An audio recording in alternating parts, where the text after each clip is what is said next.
본격적으로 심화반의 첫 번째 세션인 시너지 리스크에 대해서 진행을 해보겠습니다.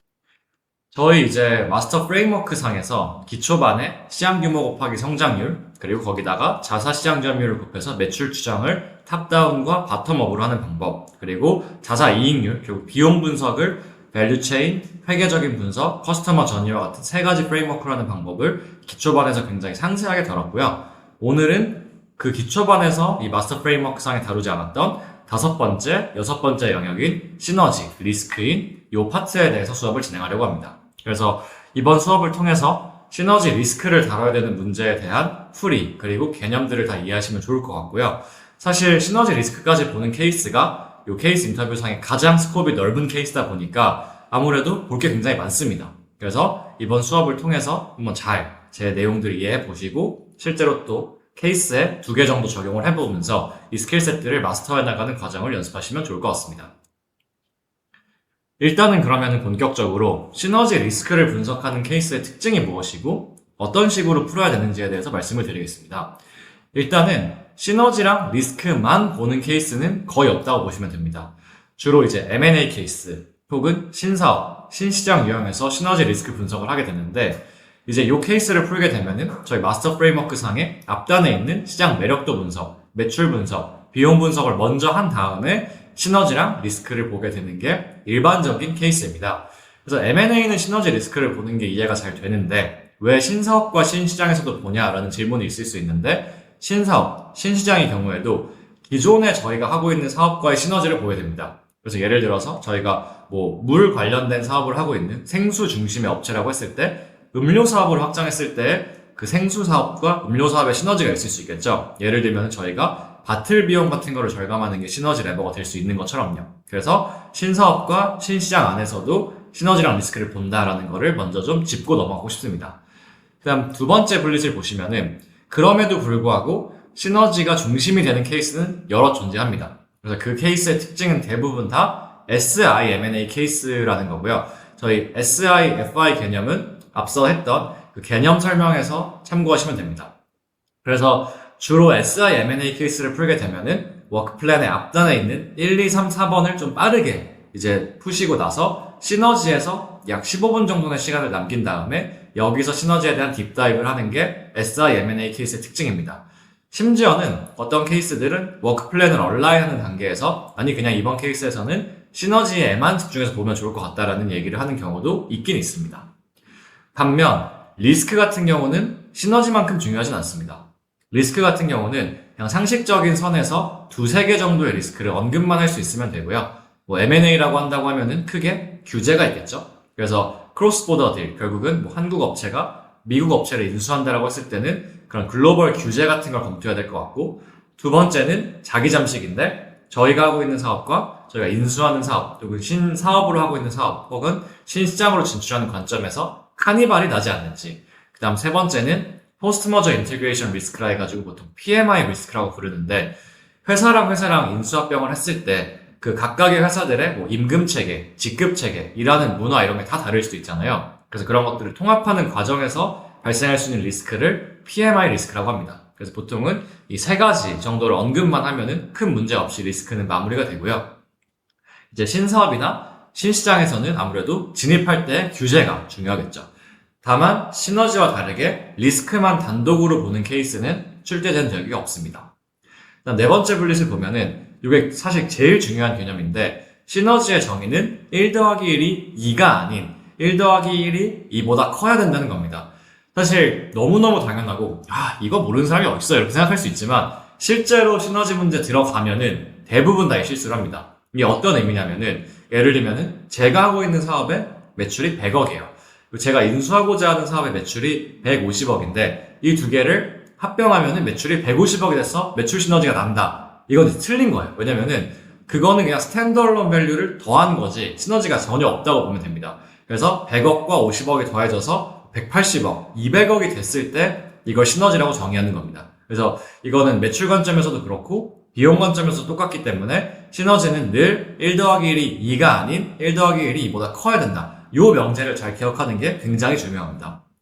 그 다음 다섯 번째 블릿에서 보면은 시너지 케이스에서는 클래리피케이션이 정말 중요합니다. 그 이유는 SIM&A일 경우 저희 클라이언트에 대한 정보와 타겟사에 대한 정보를 빠짐없이 이해해야지만 시너지 포인트가 어디서 날 수 있을지 설계를 할 수 있습니다. 그러다 보니까 클라이언트에 대해서 CPCB를 클래리파이 하시고 타겟에 대해서도 CPCB를 클래리파이 해야 나중에 매출 시너지 레버를 뽑거나 비용 시너지를 찾을 때 도움이 됩니다. 그래서 충분한 시간을 갖고 양쪽을 다 클래리파이 하는 게 중요하고요. 뭐 그렇다 해서 클래리피케이션을 10분, 15분씩 하라는 건 아니고 한 5분 정도 좀 여유 있는 시간 안에서 최대한 다 물어보고 들어가는 게 중요합니다.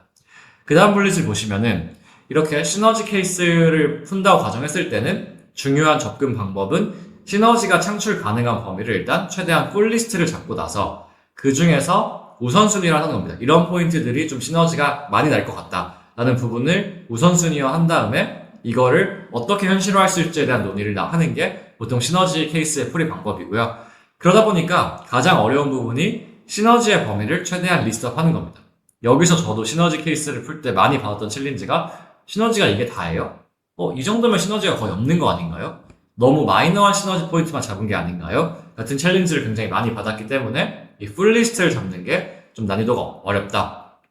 그래서 이제 마지막 블릿으로 오는 건데 그렇다 보니 시너지 추정에 있어서 중요한 역량 중에 하나가 의외로 창의성입니다. 결국은 저희가 시너지가 난다는 거는 원래 기존의 클라이언트와 타겟에서 쉽게 찾지 못한 뭔가 찾아보니 이런 부분에 1 더하기 1이 2 이상이 될 것 같다는 포인트를 찾는 거고 이거는 많은 경우에 좀 창의력을 발휘해서 상상을 해야 되는 범위에 들어가는 일들이 많다 보니까 너무 뻔한 시너지 포인트가 아니라 직접 생각해서 그 틀을 깨는 그런 시너지 포인트를 잡는 게 시너지의 풀리스트를 제시하기 위한 좋은 방법입니다. 그래서 대부분의 지원자들이 시너지 케이스를 받으면 다 뻔한 얘기를 하고 나오는데 이렇게 조금 더 창의성을 발휘해서 시너지 포인트를 찾게 되면은 더 좋은 점수를 얻어갈 수 있겠죠.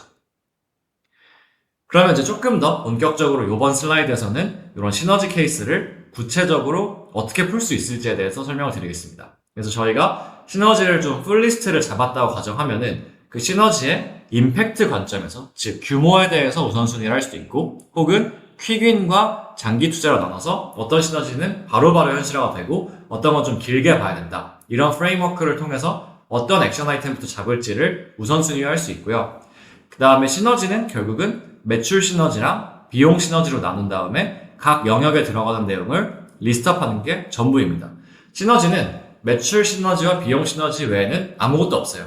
예를 들어서 근데 뭐 나이키 같은 브랜드가 새로운 러닝 브랜드를 인수하면은 그럼 브랜드 밸류를 인수하는 거는 시너지 아닌가라고 했을 때 그거 매출에 들어가요? 비용에 들어가라고 생각할 수 있지만 그럼 브랜드 밸류를 흡수해서 매출이 더 나오는 거겠죠. 그렇다 보니까 모든 인수합병에서 발생할 수 있는 시너지는 매출에 들어가거나 비용에 들어간다 라고 생각하시면은 미시한 프레임워크인 거고요. 그래서 매출 시너지를 보기 위한 프로세스를 좀 말씀을 드리면 첫 번째로는 두 법인의 인수합병 후 매출을 CPC, 즉 채널, 프로덕트, 커스터머 관점에서 드라이버로 쪼개면 됩니다. 예를 들어 채널을 통해서 쪼갠다고 하면은 채널 수 곱하기 채널당 판매량 곱하기 단위 가격, 프로덕트를 본다 하면은 제품 수 곱하기 제품당 판매량 곱하기 단위당 가격, 커스터머는 고객 수 곱하기 고객당 판매량 곱하기 단위당 가격, 세 가지 프레임 중 하나로 쪼갠 다음에 그 쪼개진 매출 드라이버를 펼쳐놓고 시너지를 통해서 어떤 드라이버에서의 상승이 있을지를 보는 겁니다. 그래서 예를 들어 매출을 고객 컷으로 봤다고 하면은 고객 수 곱하기 고객당 판매량 곱하기 가격인데 이 두 회사가 합병을 통해서 영업력에 대한 시너지가 나오면서 고객 수를 뭐 기존에는 1 더하기 1의 2가 아닌 3 정도로 늘릴 수 있다라고 제시하는 방법도 있고 혹은 고객당 크로스셀을 통해서 고객당 판매량이 뭐 100이었는데 150으로 늘릴 수 있다. 이런 것들이 시너지 포인트인 겁니다. 그래서 먼저 CPC 중에 하나의 드라이버로 매출을 쪼갠 다음에 어떤 부분에서 시너지가 발생해서 그게 어떤 드라이버에 영향을 줄 수 있을지를 설명하면은 매출 시너지는 끝나는 겁니다. 그 다음에 비용 시너지로 넘어와서는 저희가 비용은 크게 이제 밸류 체인을 통해서 접근하는 게 가장 일반적이다라고 말씀드렸기 때문에 먼저 양사의 밸류 체인을 쭉 펼쳐놓고 비용이 겹치는 부분을 좀 찾는 겁니다. 그래서 예를 들면은 식품 제조사가 식품업체를 인수한다고 했을 때는 크게 원재료 구매, 물류, 생산 이런 식으로 주요 밸류 체인 안에서 통합 혹은 효율화를 통해서 비용 시너지를 낼 수 있는 포인트를 잡는 거고요. 그 다음에 예를 들어 저희가 특정 포인트들을 잡았다고 하면 똑같이 그 비용을 드라이버로 쪼개고 시너지를 통해서 어떤 드라이버에서 개선이 이루어질지를 얘기하는 겁니다. 그래서 예를 들면은 인건비에서 절감이 가능하다고 생각했을 때는 직원 수 곱하기 직원당 연봉이라고 하면은 인수합병 이후에 롤이 똑같이 겹치는 인원들에 대한 어떤 레이오프를 진행해서 인원 수를 줄여서 비용 시너지가 난다. 이런 얘기를 하면은 비용 시너지가 있다라고 볼 수 있겠죠. 그래서 결국 핵심은 얼마나 다양한 시너지 포인트를 찾아낼 수 있는지, 그리고 이걸 어떻게 우선순위화 할 거며 이거의 임팩트를 어떻게 보여줄 건지를 생각하시면 전부이고요. 그 다음에 시너지 리스크 케이스 같은 경우는 저희가 케이스 풀 시간이 더 주어지진 않아요. 볼 거는 기존에 있는 마스터 프레임워크 기초반에서 했던 모든 내용을 다 보고 추가적으로 시너지 리스크를 보는 거지만 시간은 똑같이 30분 안에 이걸 다 해야 되기 때문에 시너지 리스크 케이스 중에서 뭐 SI, M&I 케이스가 나왔다고 하면은 앞부분을 최대한 뭐 10분에서 15분 만에 끝내고 시너지에 대한 설명을 할 수 있는 시간을 10분에서 15분 정도 남기는 게 되게 중요한 전략입니다. 그렇다 보니까 이번에 좀 연습 케이스를 풀 때 있어서는 제가 앞부분을 어떻게 조금 빠르게 넘어갈 수 있는지를 보여드리고 시너지를 어느 정도 뎁스로 얘기해야 되는지를 한번 같이 보면 좋을 것 같습니다.